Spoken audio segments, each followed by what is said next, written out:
Hi, I'm Alastair Cooke. I'm an event lead at Tech Field Day, and these are my takeaways from Cloud Field Day.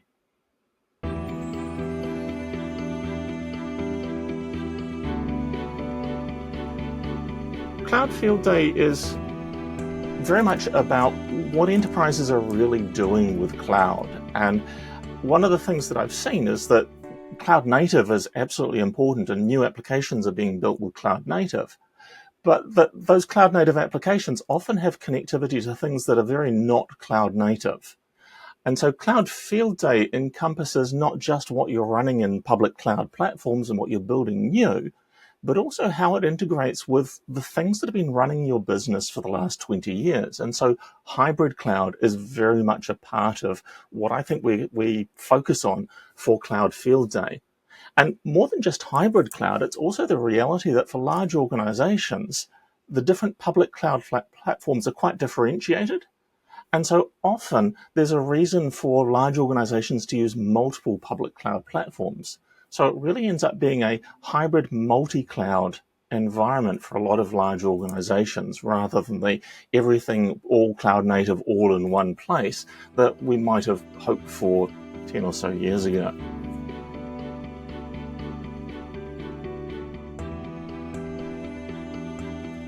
An element of this hybrid cloud piece is the networking, gluing together all of the pieces that make up your hybrid and multi-cloud environment. And this really is a huge amount of complexity, in part because the different cloud vendors have really different ways of approaching and thinking about and talking about networks. They come from their own paradigms. And often these paradigms of design are a little different from what you design on premises. And so there's a lot of complexity just mapping together how things are named, how they're described, and how they're connected together. This multi-cloud, hybrid cloud networking gets really complicated pretty fast. And one of the challenges then is also that hybrid cloud, and particularly the public cloud side, is often about innovation and fast change. And so the rate of change of the hybrid cloud network can be much higher than what we're used to working with a conventional enterprise network and an enterprise WAN. And so constant change is a really important part to recognizing the complexity of managing these hybrid cloud networks.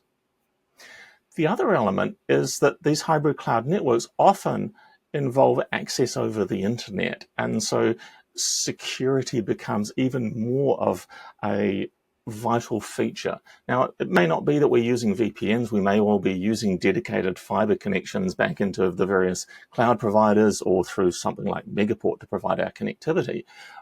But the applications we're delivering into public cloud are often being accessed by our customers over the internet. And so security is a really vital part of building out that network. And I think that's one of the underlying themes through all is that requirement for security.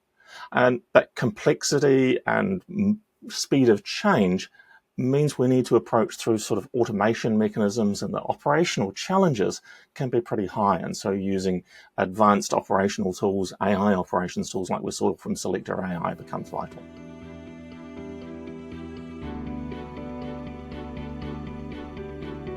Hybrid cloud networking feels like something very new and very exciting.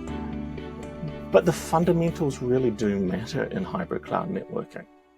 And this was something that came through, particularly as we were exploring things with Infoblox and thinking through some of the consequences of having this hybrid network that spans both your on-premises and multiple public cloud environments, and coming back to some of the fundamentals of IP address management and DNS management and integrating DNS between your cloud environments and your on-premises environments and being able to treat them like just one big homogeneous network, even though under the covers there is a lot more complexity to it. But we know that the fundamentals of connectivity are about TCP and DNS. Right?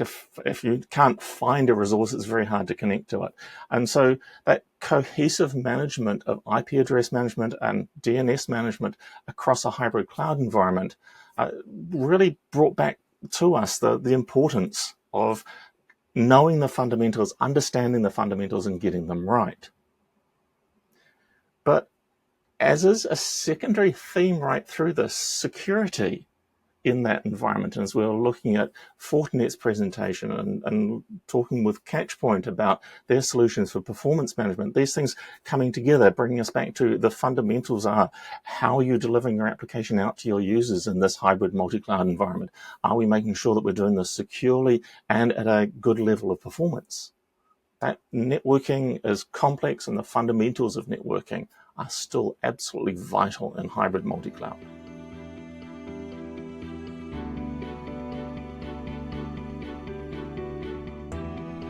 And protection. The need for protection as you're moving your applications out into public cloud environments, or even if you're allowing your users to access your applications directly from your on-premises environment. The need to treat the internet as an untrusted and potentially very hostile location is absolutely vital for us. But beyond just the network components, you also need to protect your data as you're starting to use more and more, particularly software as a service applications. These software as a service applications, we think it's all somebody else's problem to deal with, but fundamentally, the risk still lies in your organization. If data loss occurs from your organization, it's your organization that's going to be in financial, possibly legal troubles, rather than the cloud provider. And so data protection is also a vital part of using a public cloud, hybrid cloud environment, especially with those SaaS platforms, the SaaS messaging, or maybe SaaS CRM. Being able to protect your data within that SaaS platform was where Haiku was coming to for us. That simply protecting your virtual machines is great, but a lot of software as a service platforms are holding vital data for you, and protecting those is absolutely crucial.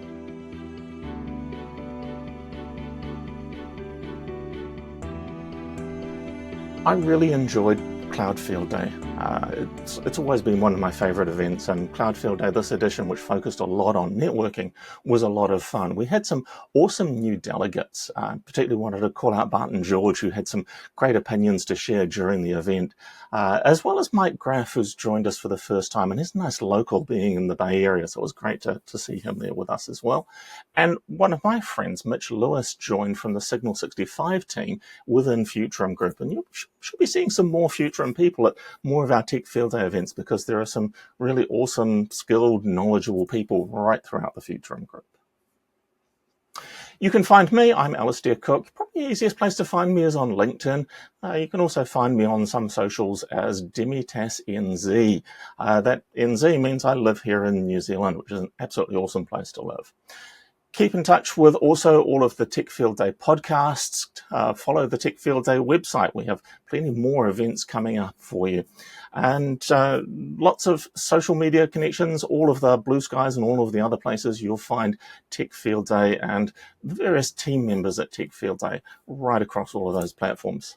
Thanks for watching this episode of the Tech Field Day Takeaway series on the Tech Field Day Plus YouTube channel. If you enjoyed it, subscribe, like the video, and share your thoughts on the Cloud Field Day in the comments below. Follow Tech Field Day on X, Twitter, Blue Sky, and Mastodon for more updates. You can watch all of the presentation videos on the Tech Field Day website and YouTube. Thanks for watching. We'll see you next time.